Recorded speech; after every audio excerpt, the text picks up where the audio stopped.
What happened? Oh my God. Well, I ride horses, as you know. I've talked about it before. And Right. I had a freak accident. It actually, it was the end of my lesson. I'd been jumping all day. Everything was going great. How high do you jump?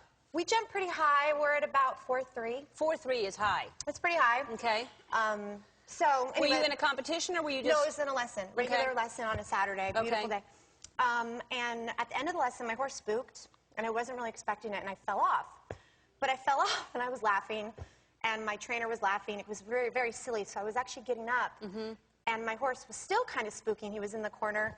He was trying to get away from me. He leaped over me and landed on my leg.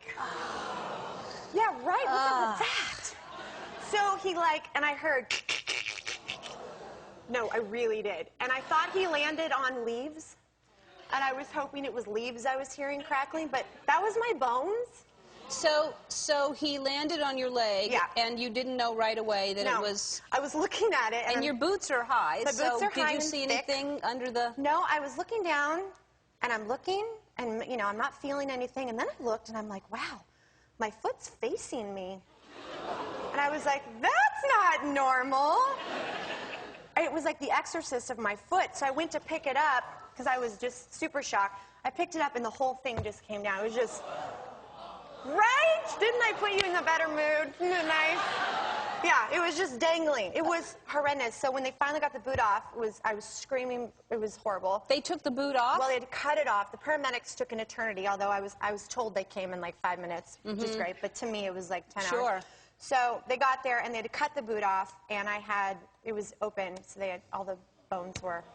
sticking out. It was really bad. Had you ever broken anything before? No. I had a tiny fracture many years ago. And had you ever had a bad fall? I mean, I'm sure you've fallen. I have fallen, but not no. This was the worst I had ever had. Yeah. Yeah, it was Well, even shocking. the fall wasn't the fall. It was the horse trying to get away from you. It was his fault. It wasn't the fall, exactly. It was like a freak thing. He was trying to help you. That was keeping my bones together for the first 2 weeks in the hospital. Let's back up, because you go to the hospital, and the first thing the doctor says you have 3 options, right? Oh yeah, I get to the hospital, we're in the emergency room, and now they don't give you enough morphine. They're very stingy. So I got in there, and I'm hysterical, and the doctor comes in, doesn't introduce himself. He says, okay, got to go over your options. One of them is amputation. That's the first thing he says to you. And all I'm thinking is, I'm going to have to call work and tell them I have 1 foot. Will they write this back into the show? They're not writing it in, which, you know, I'm not going to question it. I was kind of shocked. I thought they were going to, but they're just going to be hiding me, kind of like when you're pregnant. So I thought, this is great. I can eat whatever I want. Become the size of Texas. No one will know. Because they're going to have me a bartender now, so, like, everything will be up to here. Right. So it'll be great. Now, will you ride again? If I could get this through my saddle, I would be on right now. Yeah. Really? Yeah. It wasn't during, like, a jump. It wasn't a mistake. It was just a freak thing. Yeah. So, you know, I can't wait to get back out there.